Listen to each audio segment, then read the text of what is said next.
think you just play it.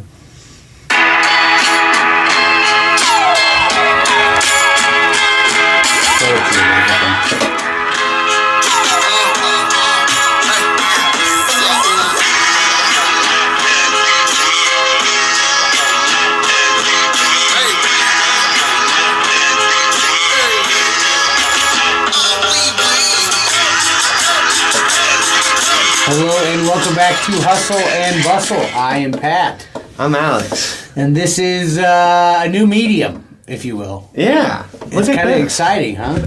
Dude, it's groundbreaking. We haven't done a podcast in quite a while, Hussle and Bustle. If you want to check out our old catalog, if you're checking us out on audio or video for the first time ever, everyone's checking us out on video for the first time ever. World premiere. Yeah, we got, I don't know how many shows, but we got some shows on audio if you want to check those out. So what are we, this is video. Yeah. Look at this apparatus you built. This happened in like a week. It happened pretty quick. So I think you, I don't know how, but you quickly figured out, I think we can do video with a phone if we do this. Yeah, I was just messing around in CapCut, and like I realized you could cut a horizontal film into vertical segments. And yeah, just having all of the editing tools on the phone, which can also record, makes doing video like a breeze, a no-brainer. So before I ever wanted to start Gnarly Hussle, me and some friends started Foolish Club, and we wanted to like try to build it as a business, but we ran into a million different troubles. And one of the first ones was like, you got to have short shareable video on the internet. Like that's like the number one marketing tool for any small business, but especially if you're going to be a content business. Yeah.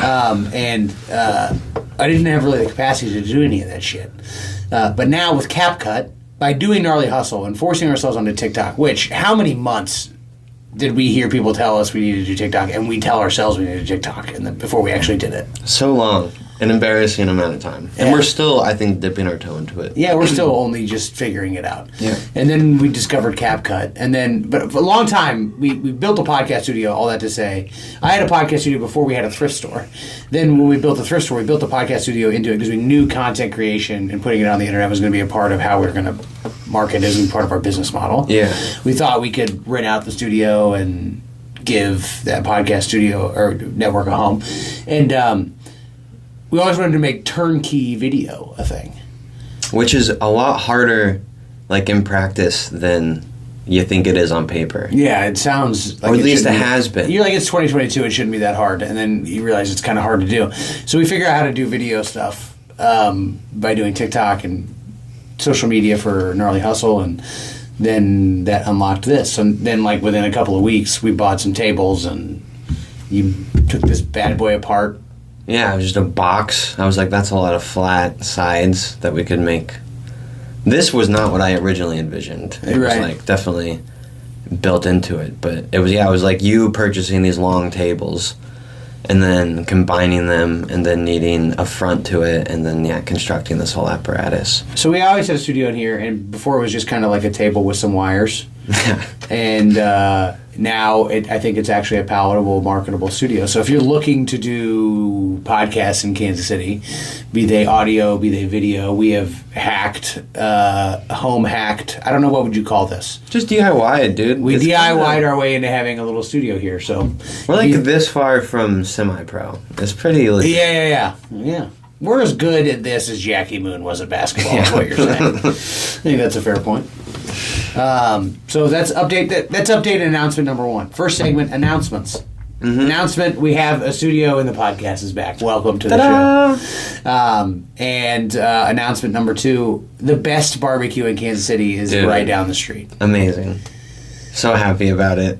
Like, it had been a long time because I just never am free during the weekends to hit their pop-ups. It's always like someone brings me harp, and I'm always like, oh yeah, so good.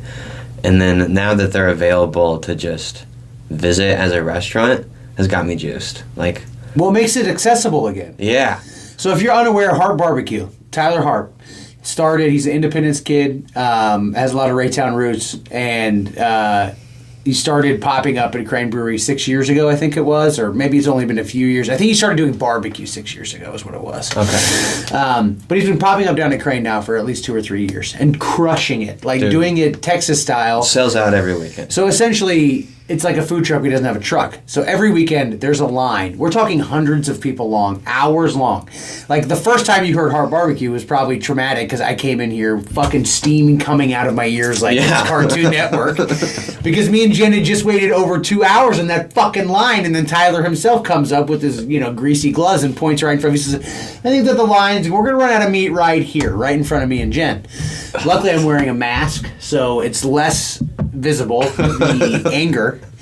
And I'm like, you know what, Jen, I think I need to walk back to the shop. Why don't you stick her? She decides to stick it out. Yeah. And there's no food left to buy, so he graciously gives us some sausages. She brings it up here, and it's the best fucking sausage it was amazing. I've ever had. It was like, I remember feeling this guilt I was like, can I vocally express how delicious this is? Because Pat looks so angry about the sausage, but it was so good. Yeah. So it took me a while to actually get the brisket, but when I saw what it was, I knew I've been to Austin, and Austin is where, and I'm a Kansas City boy through and through. I used to weigh over 500 pounds. My barbecue credentials are very good, right? I'm talking a presidential tray, knock that bitch out myself at Gates. Definitely mixed plate, maybe 2. Back in my heyday. I believe it. And this is the best barbecue in Kansas City. It's not even close. And the best barbecue in the world really exists in Austin, Texas. And the way that they do brisket down there is, when I saw Tyler Harb's plate, even though I didn't eat it, because the first time I went there, me and Stroud went, and they ran out of beef before me and Stroud ordered. And I'm like, I'm not going to come judge a barbecue place on pulled pork. My fucking grandma could do pulled pork. Yeah. All this to say, it's the closest thing you'll get to Central Texas barbecue. It is that level and quality. It is the best barbecue in Kansas City, by far. Barbecue capital of the world. And it's a fucking right down the street from us. Dude, yeah, it's so cool. Which is scary, because it's not cheap.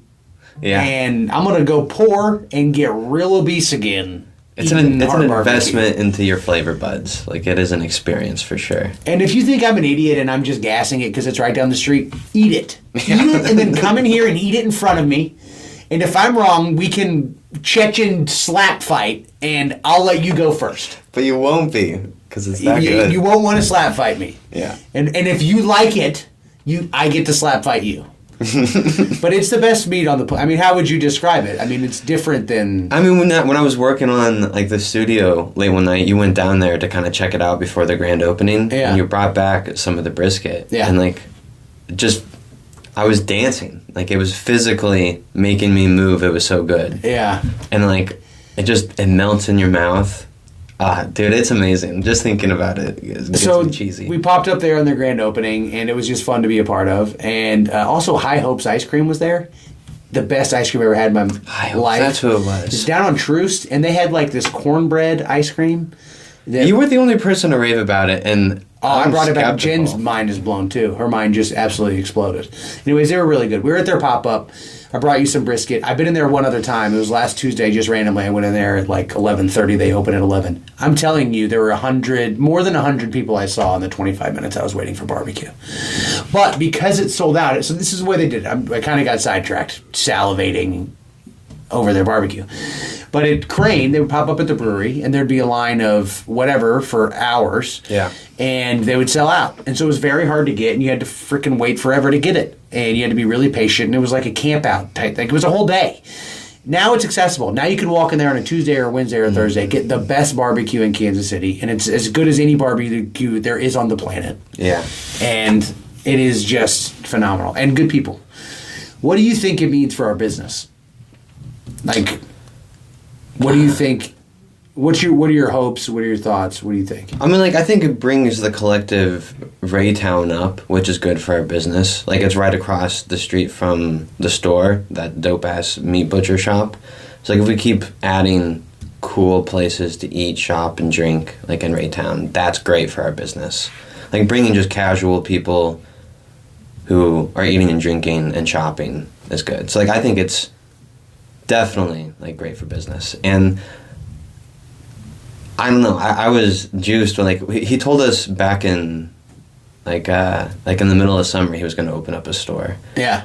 And we were afraid it was going to be way down south on Raytown Road or something. And then when they were taking over that spot from Taco de Barrio, I don't know. It just feels like a good turn of tide for Raytown, and how excited he is about Raytown. He might be more about like Raytown and bringing it up than we are, which is kind of hard to do. Well, he appreciates it because reality is like everybody knows it's hard. Crane knows it's hard, right? Mm-hmm. Crane's lifeline, it seems, and now I don't want to speak out of turn here, but just from outside, it looks like Crane Brewing opened up, and they're kind of an esoteric brewery. Like, they don't serve every day. Like, not everybody on the planet is going to drink a Crane beer and be like, I love that, let me come back. Yeah. Or like, oh, the vibes are great, I didn't love the beer. Like, it's pretty, like, polarizing, the beer. Like, either you are into it or you're kind of not. Yeah. And so they were building and have done well where they are, and the guy who owns Michael Crane, who started brewing the beer and who is the namesake, he owned the building. That's why they're in Raytown. Mm-hmm. He used to run another business out of it.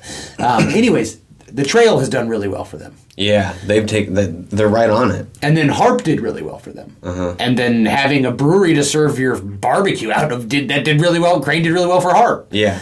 And then, when we moved here, we looked at them and we said, all right, the trail is going to bring us business. Crane and Harp's going to bring us business, because if you want to go to Crane or Harp at the time, you had to drive past us. Yeah. You had to. There wasn't really a choice. And now if you want to access the trail, you have to. But having the best barbecue in Kansas City, and you're pointing it out right across the street from, I don't know how you would gauge best butcher shop. The Kansas City Star did a blind taste testing of Butcher Shop, and they did this years ago, and I don't remember the exact scores, but Pollard's Meat Market was in there in Raytown, and they did very well. And that was with like Broadway Butcher Shop and McGonagall's and all the other big ones. Mm-hmm. So if it's not the best butcher shop, it's a very good butcher shop, and it's fucking cool as hell. Yeah. And it's really cool people. You feel like you're walking into the 50s when you walk through the door. And it's quality people. It's awesome. So like one of the best butcher shops across the street from the best barbecue, down the street from us, right down the street from Crane.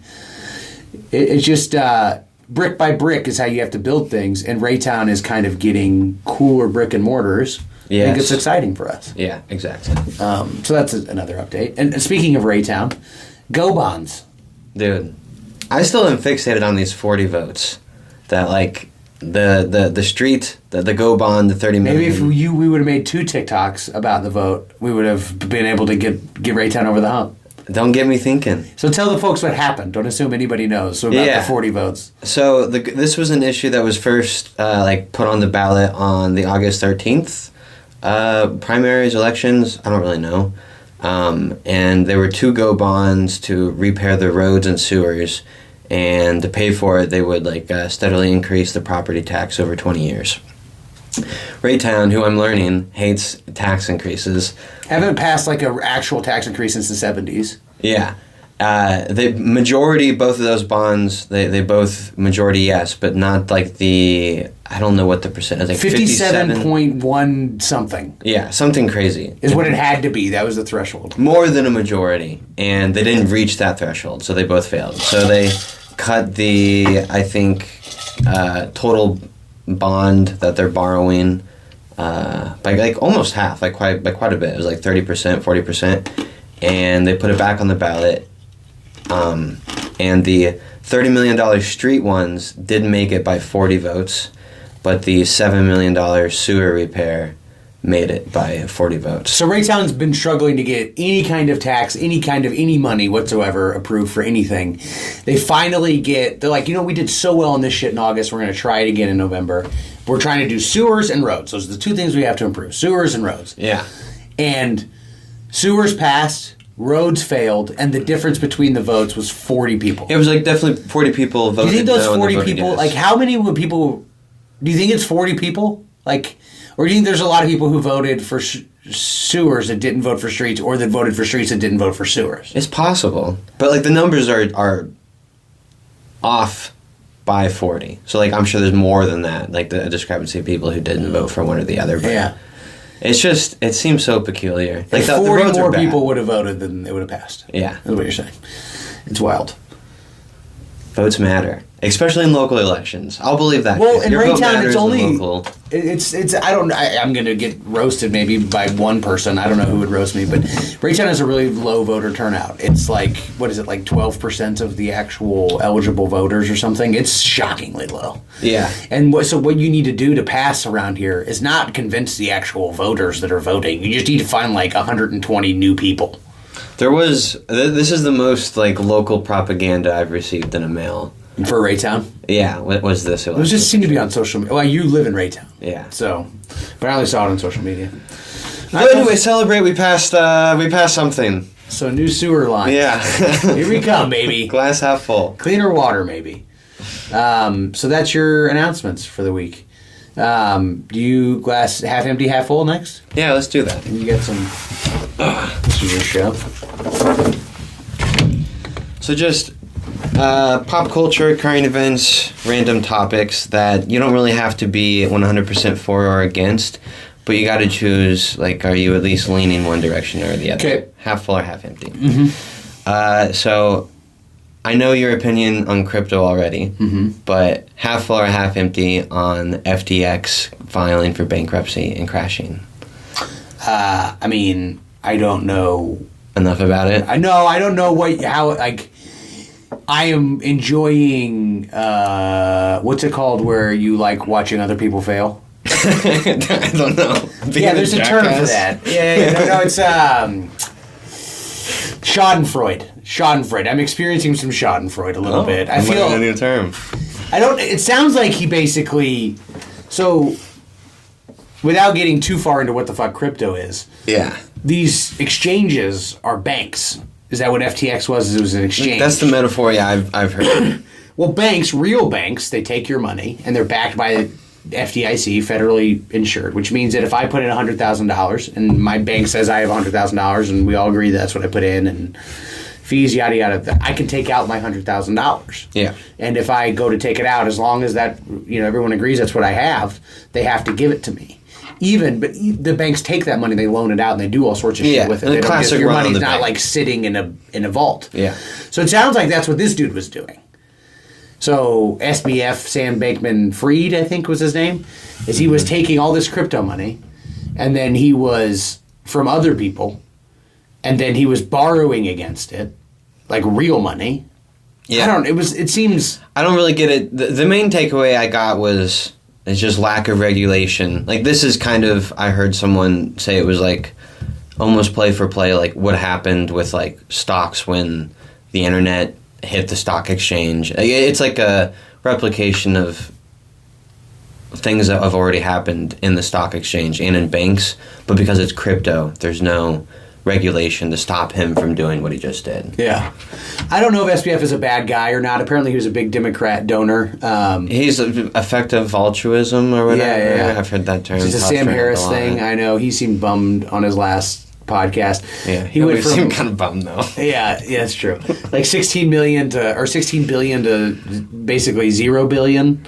Yeah. That's bananas. A lot of hopefully he socked away some fucking money. I can't imagine amassing a fortune of $16 billion and not liquidating like a Bilski into real money. Yeah. You know what I'm saying? It's true. I don't know. It's all crazy. What does that do to your brain? I'm glad I'm not in the crypto world. I'm glad I don't think I had any money to play with in the crypto world to begin with. But even if I did, we were talking about crypto a lot like a year ago. It was interesting. Yeah, but I don't think, specifically because of all this. It's crazy. Yeah. Anyway, so half... I'm half full, but only because I'm enjoying Schadenfreude. That's how I feel. Okay. It makes me happy a little bit, so I'm going to go with full. Okay. Okay. I just read this today. Allegedly, the UN announced that the 8 billionth person was born this week. Okay. Half full or half empty? I'm half empty on this. Half empty. 8 billion, that's a lot. Elon Musk says we're going to be underpopulated. Okay, so this is the big debate.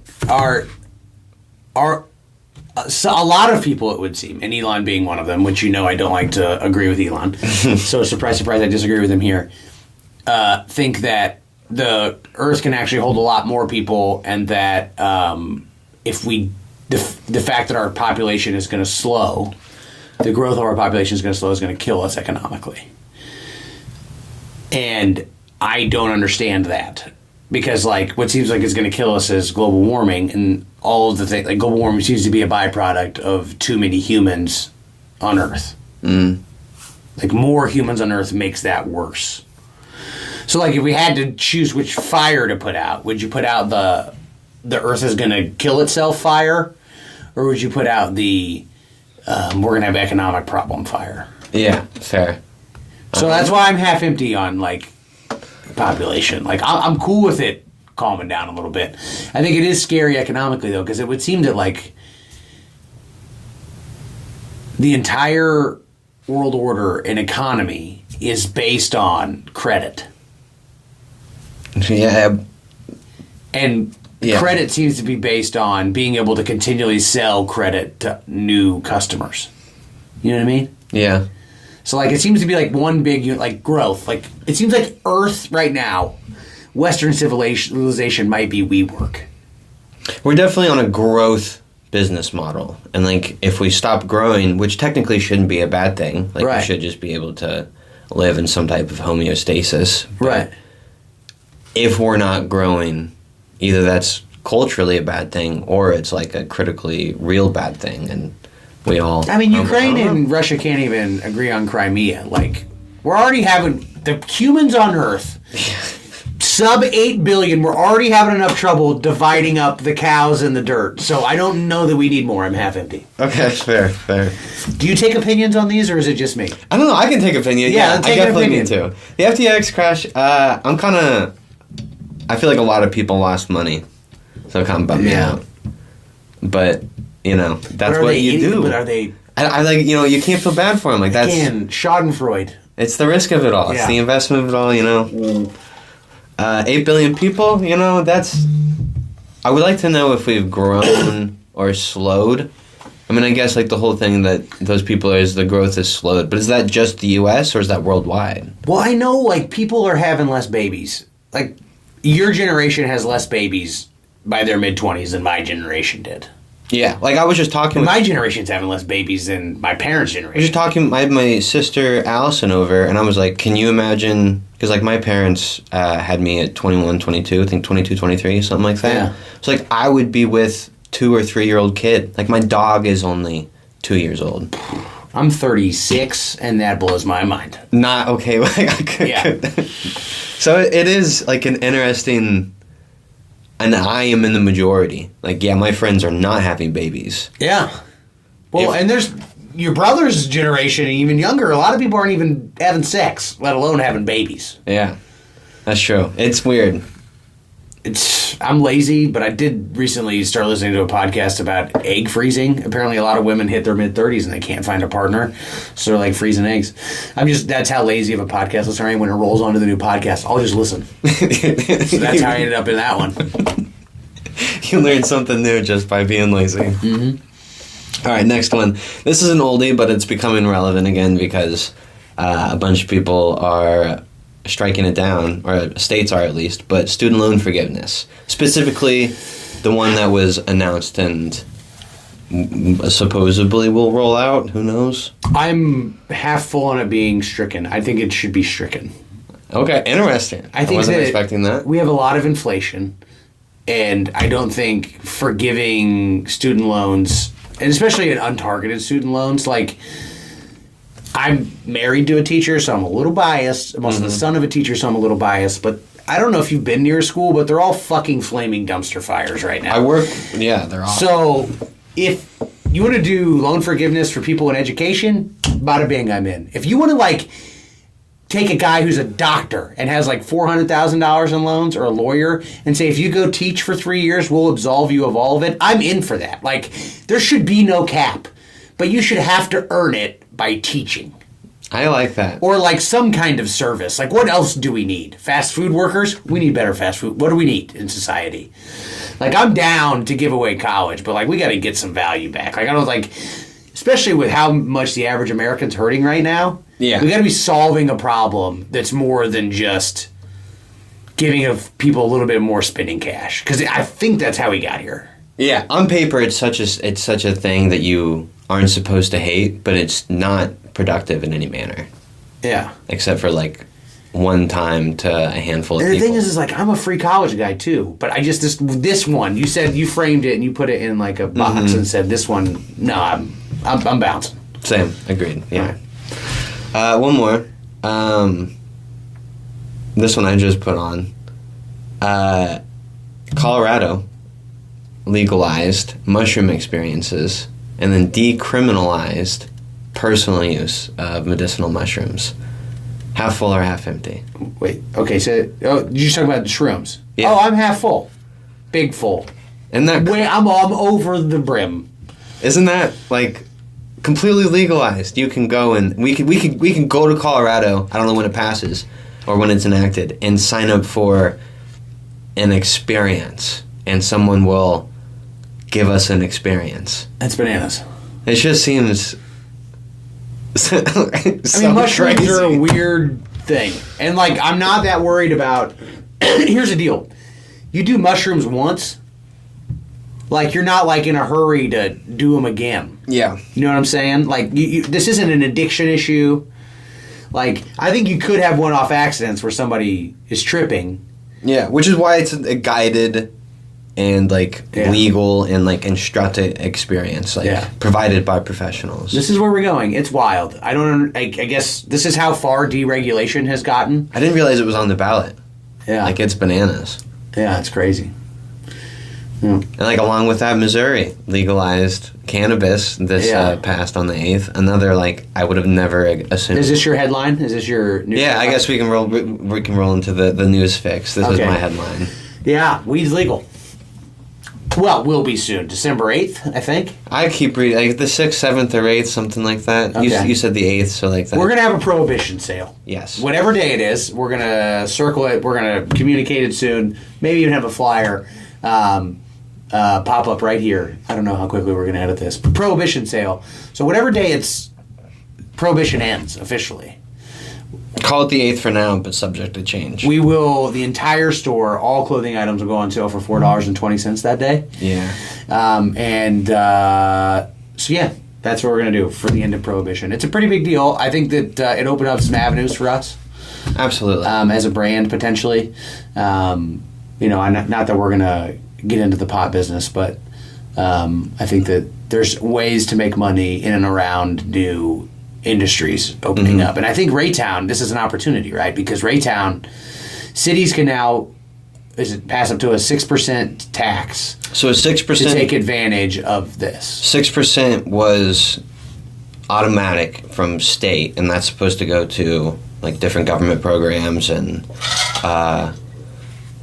case expungements and stuff. And then cities, I think, have the opportunity to put in place anywhere up to 3% additional city tax. So it's not automatic, and it can be anywhere between 0 and 3. And I can't imagine Raytown passes that, or even puts it. I know that a lot of people. I think Raytown would pass it in a heartbeat. I think I would disagree. You think so? I think the thought would be that Raytown would be fine with taxing it. Say that if you're going to bring it here, you better tax the shit out of it. And that's how I would sell it, frankly, if I was Raytown. I would get it here, and then if I was Raytown, I would work hard to bring businesses here.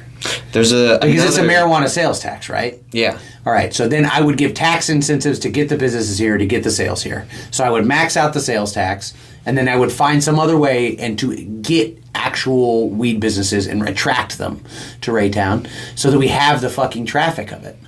This is a huge step forward, and this is the leap, if I were in charge, I would make. But like Mayor Lucas explicitly said that there aren't going to be any recreational weed smoking areas in the Kansas City area. So in Kansas City, there won't be, at least to my knowledge, any widely available on-site use. I don't know what the official name of it is. But like I know Independence, as soon as it passed, there was this company that announced plans for like I don't think it was in Independence proper. It was in another municipality just outside of Independence. Or maybe we read two different articles, but I read one that's basically trying to create this entire music venue on the back probably of it. The same thing. Yeah. But like we don't have to be like Mayor Lucas. His whole thing was we don't want to like create red light districts. It was like I understand, but it's an opportunity for Missouri or for Raytown to like take advantage of that and be like we can. I think give out responsibly. We're such a small city, enough like on-site consumption licenses to attract like weed tourism.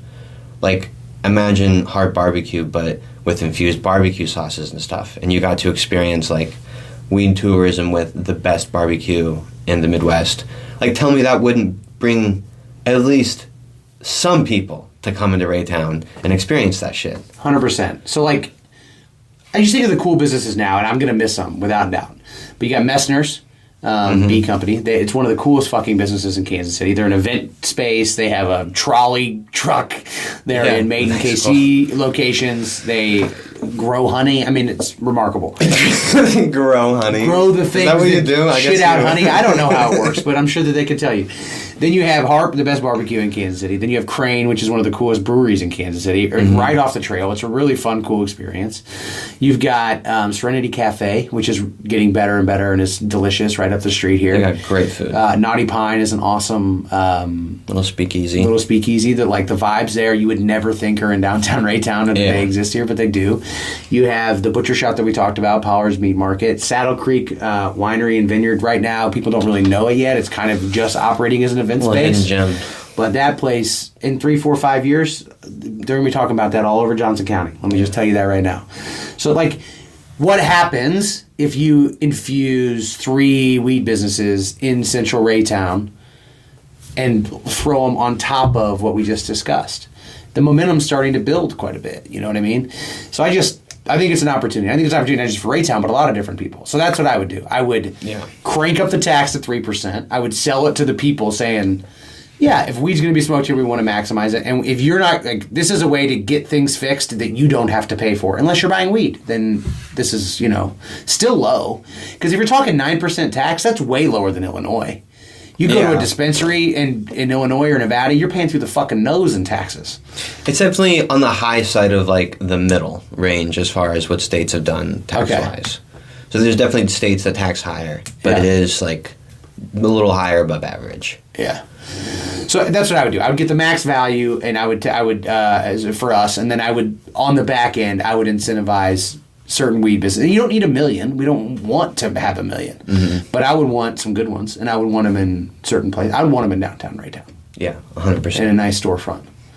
The news fix, the headline I bring to the table. Did you see, and this is really more like a tweet or TikTok, but the World Cup is starting, right, in Qatar. Yeah. And there's all sorts of headlines about... I love it. Yeah, it's bananas. So, like, beer, Budweiser is all of a sudden, like, restricted very much on what they can... Like, on where beer is allowed to be sold. Oh, because it's a dry... Yes, like, you can't drink there normally. But I guess they're allowed to have it, but they really restricted it big time. I didn't get that deep into the article. But they really restricted it big time. And Qatar, the Qatari government only gave the World Cup FIFA like a week's notice. And so Budweiser found out like 5 days before the tournament. Like all their activation plans and shit were like kind of out the window. That's happening. But then like there's videos of like, do you remember the Russian Olympics when the journalists were like showing brown water coming out of the faucets and shit I like remember that. All that shit. Well, I guess it's like Firefest, like was the tweet that I saw or the TikTok I saw. But like the hotels, it was sold as a hotel and it's just like an open flap tent, like for the hotels. It's like wild, dude. Like how it's crazy that Qatar was chosen. Like I don't know. I know like the whole like FIFA is corrupt and there's all kinds of allegations and crazy shit behind that. But it is bananas. Some of like the places that host this massive international event. Like I saw a picture of like all the shipping containers are the athlete dormitories. They're shipping containers? Yeah, they're like reconverted shipping. Did they like do them nice, like high end fucking Airbnbs or? I mean like they're not they're purposed to be like housing units, but like they're as nice as you can make. Well, see, that's the thing. Containers. The thing I saw was all these tent flaps like next to each other. Like obviously there's like flaps between each domicile, a little dorm, but they're moving in the wind. They each had different flags out front, and I'm like, this can't be team lodging. But I thought about it because obviously the next World Cup, 2026, is here. Yeah, Kansas City. What are we going to do? One of the places. I'm like, the America's Inn off I-70 or like the Arrowhead Inn on the other side of I-70. Like, those look like the fucking Ritz compared to the Qatar hotels. So Kansas City, we're going to look fine. Yeah. Beer will be flowing. Well, yeah, we'll be plentiful. Yeah. I had forgotten that it's like a dry country. So like, yeah, so it's 2022 now. We will... definitely if we re-sign our lease, like if we extend the lease the way we're talking about, we will definitely be in this building running this business when the World Cup is less than like 2 miles away. That's fucking sick. Isn't that bananas? That's wild. I don't know how. I forget yet. that. I don't know how, but we're gonna capitalize on it somehow. You got time to think about it. Yeah, it's gonna be. We'll figure it out. All right, I think that does it.